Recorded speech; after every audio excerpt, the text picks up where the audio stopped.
Bismillahirrahmanirrahim.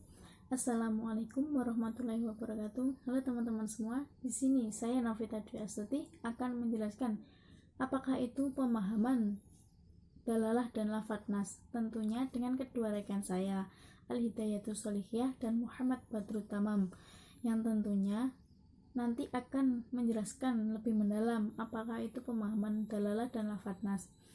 Baik, di sini kita membahas tentang pengertian pemahaman dalalah dan lafadz nas. Apakah itu pengertian pemahaman dalalah dan lafadz nas? Memahami dalalah lafadz nas adalah sesuatu yang sangat penting ketika melakukan istinbat hukum. Sebab apa? Sebab tanpa memahami dalalah nas, siapapun tidak akan pernah mencapai apa maksud yang sesungguhnya. Oleh karena itu, dalam kajian usul fikih, pembahasan tentang dalalah lafadz nas ini merupakan salah satu bagian yang tidak dapat diabaikan dalam melakukan istinbat hukum. Berikut akan dikemukakan apa sesungguhnya yang dimaksud dalalah lafadz nas tersebut. Secara etimologi, kata dalalah yang artinya adalah menunjukkan. Menurut Louis Makluf dalam kitab Al-Munjid, bahwa yang dimaksud dengan dalalah ialah sesuatu atau apa saja yang dijadikan petunjuk atau alasan. Adapun menurut istilah ulama usul sebagaimana dijelaskan oleh Muhammad Al-Jarjani dalam kitab Al-Ta'rifat dalalah adalah cara penunjukan atas makna atau pengertian nas.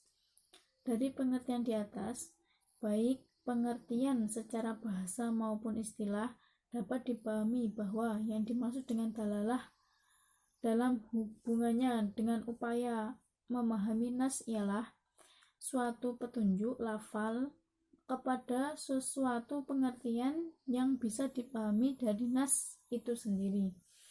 Oleh karena itu, seperti dijelaskan oleh Zaki Al-Jin Sya'ban, bahwa dalam melakukan istinbat hukum tidak mungkin dapat dilakukan kecuali setelah memahami lafadz nas dan dalalahnya. Bagi kalangan ulama usul, dalam upaya pemahaman hukum, dalalah nas menjadi perhatian utama untuk melihat bagaimana petunjuk oleh Zaki Al-Jin Sya'ban, bahwa dalam melakukan istinbat hukum tidak mungkin dapat dilakukan kecuali setelah memahami lafadz nas dan dalalahnya. Bagi kalangan ulama usul, dalam upaya pemahaman hukum, dalalah nas menjadi perhatian utama untuk melihat bagaimana petunjuk suatu lafal nas. Adapun dilihat dari segi keberadaannya, dalalah lafadz nas dapat dibedakan menjadi dua, baik yang jelas dan tidak jelas maupun dari segi cara penunjukannya. Pembagian dalalah dan lafadz nas itu dibagi menjadi dua, yaitu dalalah nas yang jelas maknanya antara lain dhahir dan nas, dan yang kedua dalalah nas yang tidak jelas maknanya antara lain khafi, muskil, dan mujmal. Tentunya akan dijelaskan lebih mendetail oleh rekan saya. Saya di sini akan membacakan pembagian dan macam-macam dalalah nas. Yaitu yang pertama yaitu dalalah nas yang menjelaskan maknanya. Dalalah nas yang jelas maknanya, menurut Imam Hanafiyah, membagi lafal dari segi kejelasan terhadap makna dalam 4 bagian, yaitu dhahir, nas, mufassar, dan muhkam. Sedangkan dari ketidakjelasannya, mereka membagi menjadi 4 macam pula, yaitu khafi, muskil, mujmal, dan mutasyabih. Yaitu yang pertama yaitu dhahir. Menurut Zaki Al-Jin Sya'ban, yang dimaksud dhahir adalah suatu lafal nas yang menunjukkan kepada pengertian yang jelas dan tidak perlu ada unsur dari luar untuk memahaminya, mudah dipahami dengan jelas. Sebagai contoh yang dirujuk oleh ulama usuli adalah ayat yang berbunyi wahallallahu al-bai'a wa harrama riba, yang artinya dan menghalalkan berjual beli dan mengharamkan riba. Dan yang kedua yaitu nas. Yang dimaksud nas adalah suatu hal lafal nas di mana dalalahnya menunjukkan kepada pengertian yang tegas dan jelas, meskipun ada kemungkinan bisa ditakwil atau tidak bisa ditakwil dan ditaksus.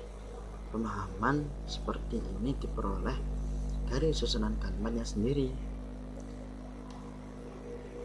Dalalah nas dari ayat tidak adalah dari ayat di atas yang berbunyi wahallahu al-bai'a wa harrama riba, dan Allah menghalalkan jual beli dan mengharamkan riba, adalah tidak ada persamaan hukum antara jual beli dan riba.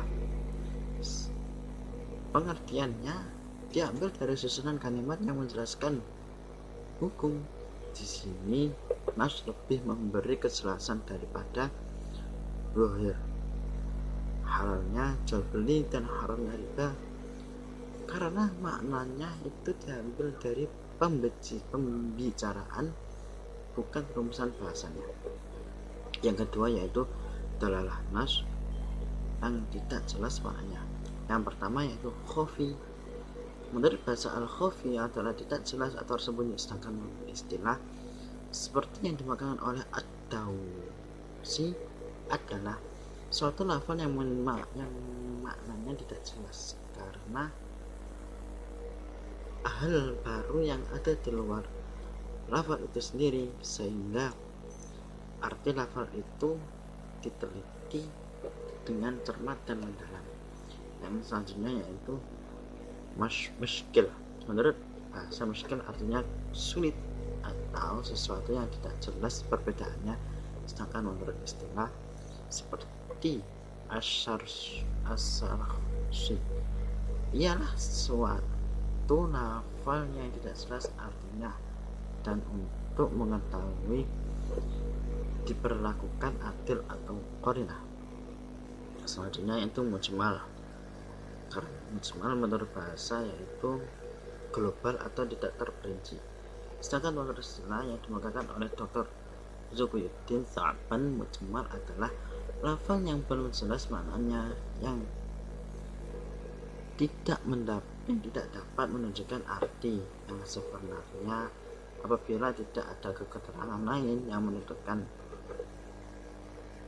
jelasnya. Lafal mujmal ialah yang belum jelas, artinya belum jelas maksudnya, yang masih membutuhkan penjelasan dari lainnya. Yang terakhir yaitu mutasyabih. Menurut bahasa, mutasyabih adalah sesuatu yang mempunyai kemiripan atau simpang siur, sedangkan menurut istilah adalah suatu lafal yang mana pengertian yang dihendakinya sama sekali tidak dapat dipahami, dikarenakan tidak ada qarinah yang bisa menghilangkan ketidakjelasannya. Artinya lafal itu sulit kita dapatkan artinya yang pasti, sebab memang syariat tidak menjelaskan secara pasti kepada arti lafal-lafal yang mutasyabih. Itu akan tetapi diserahkan kepada Allah SWT, sebab dialah yang mengetahui artinya. Misalnya lafal-lafal yang sebagian lafal-lafal awal sebagian surah-surah Al-Quran seperti Shad, Hamim, Yasin dan lain-lainnya. Sekian, dan selanjutnya hukum-hukumnya yang dibacakan oleh saudari Lia. Di sini saya akan menjelaskan mengenai tentang hukum dalalah nas yang dibagi menjadi dua, yaitu hukum nas dan hukum mufassar. Hukum nas yaitu sama dengan hukum lafaz zahir, yaitu wajib diamalkan petunjuknya sepanjang tidak ada dalil yang menakwilkan, mentaksiskan atau menasahnya.